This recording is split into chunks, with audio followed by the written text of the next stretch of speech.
Claude Code MCP, How to Add Servers 2026 Full Tutorial. In today's tutorial, I'm going to show you how to add MCP servers to Claude Code using GitHub in 2026. This is a complete beginner-friendly guide step by step, so if you've been hearing about MCP servers and wondering how they actually connect to Claude, this guide will walk you through the process in a simple way. MCP stands for Model Context Protocol, and it allows AI tools to connect with external systems like databases, apps, and developer tools. When you connect an MCP server, it basically gives the AI the ability to interact with other services instead of just generating text. In this tutorial, we will be working with Claude Code, which works with Claude to help developers build software much faster. To add an MCP server, we will use GitHub because most MCP servers are shared there as open source repositories. By the end of this video, you will understand how to find an MCP server on GitHub, connect it to Claude Code, and start using it on workflow. Before we jump into these steps, let's briefly understand what MCP servers are.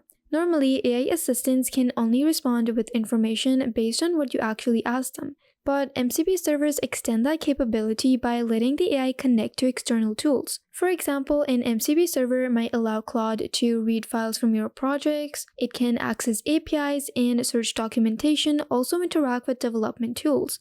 Think of MCP servers as bridges between Claude and other softwares. Once connected, Claude can use them to compare tasks more effectively. Now, the first step is finding a server you want to connect. You can also do this directly from Claude, whether it's in your browser or the application. Go over to your account. On the main dashboard, you're going to see the option for code. You're going to open this, and this is going to open the available options on how you can actually access the code with connecting. Now, once you click on Claude Code, the application instantly opens up and you'll see the interface of Claude Code itself. You can also select from various options like VS Code or GitHub. You simply connect your GitHub account and give Claude the access and connect it. And that is it. Your Claude Code is then open. You don't need to follow up complex tutorials or any sort of coding skills. This is it. And these repositories usually contain the files that need to run the server, so that is it. When browsing repositories, look for a project that clearly mentions MCP compatibility with Claude. The repository page usually includes a README file explaining what the server does and how to set it up. For example, some MCP servers are designed to help Claude read documentation, it can access your files, or connect to development environments.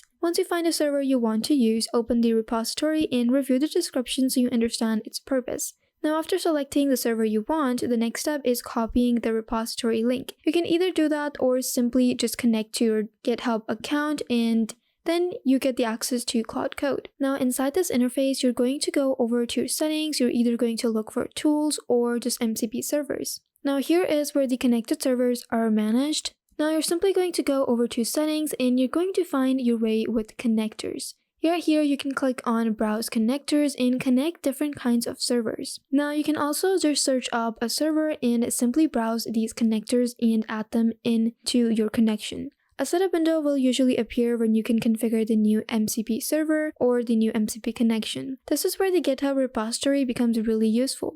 And right here, you can simply connect to different servers. You can even add in your Gmail, start up with Slack or HubSpot, Figma, and Notion. Along with these, there are multiple applications that you can already browse, including different servers. Some servers may also require additional configuration information, but many modern MCP repositories include automatic configuration files that Claude Code can detect. And once the details are entered, confirm the setup, and when connecting an MCP server, Claude Code will usually ask for permission before activating it.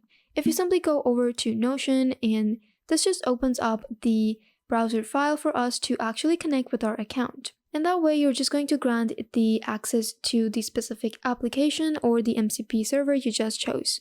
Now, when it asks for permission, this is because that server may need access to certain resources, such as files, APIs, or your project information. Take a moment to review the permission being requested. It's always good practice to understand what a tool will be able to access. After reviewing everything, you can click on Allow or Connect to finish the server. Now, once the setup is complete, return to the MCP dashboard inside Claude Code, and you should now see the server listed among your connected tools. Now, on the screen, you can see that even GitHub is accessed right here and it is connected. Now, if the server status shows connected or running, it means that Claude Code can now use the MCP server. At this point, the integration is ready to go. Now that the server is connected, you can start using it directly with Claude, and inside the chat or command interface, simply ask Claude to perform tasks related to that server's function. For example, if the MCP server allows file access, then you could ask Claude to analyze certain files or explain parts of your project. Now, Claude automatically recognizes that MCP server and is available to use when needed. This makes Claude much more powerful because it can interact with real tools instead of just generating responses that are generic and artificial. Before we wrap up this tutorial, here are a few helpful tips that can make the process smoother. First is to always read the GitHub repository documentation before adding a server. This helps you understand what the server does and how it should be used. Don't just blindly trust any application, so make sure you actually go with the documentation process. Second, try starting with simple MCP servers before experimenting with more complex integrations. This helps you learn how the system works without any confusion. Another useful tip is to keep your MCP server organized. Only connect your servers that you actually plan to use so your environment stays clean and manageable. You don't need to overuse the plugins or keep adding in servers just because they're convenient.